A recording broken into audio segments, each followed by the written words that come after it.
और मौशरी इस्तेहकाम का इनकलाबी सफर आलमी सतह पर पाकिस्तान की स्टॉक मार्केट नई बुलंदियों पर पहुंच गई है। पाकिस्तान स्टॉक मार्केट में जबरदस्त तेजी, सरमायाकारों का मुल्की क़यादत के विजन पर भरपूर एतमाद का मज़र है। पाकिस्तान में इस्तेहकाम, शफाफियत और मालियाती नज़्म ज़ब्त सरमायाकारों के एतमाद का रोशन आगाज।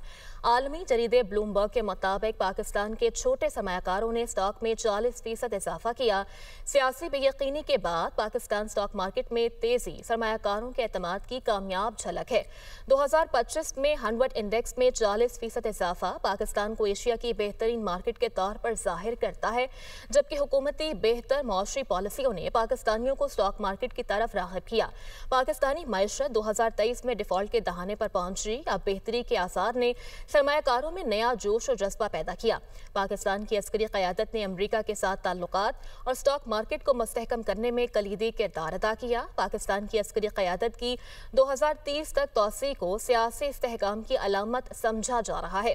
रवा साल बेहतर मौशरी इस्लाहात के बायस आलमी क्रेडिट रेटिंग एजेंसीज ने पाकिस्तान की रेटिंग बेहतर की है, जबकि आलमी रेटिंग एजेंसीज की पाकिस्तानी मौशरी रेटिंग में बेहतरी से हुकूमती इस्लाहाती कोशिशों पर सरमायाकारों का एतमाद बढ़ रहा है।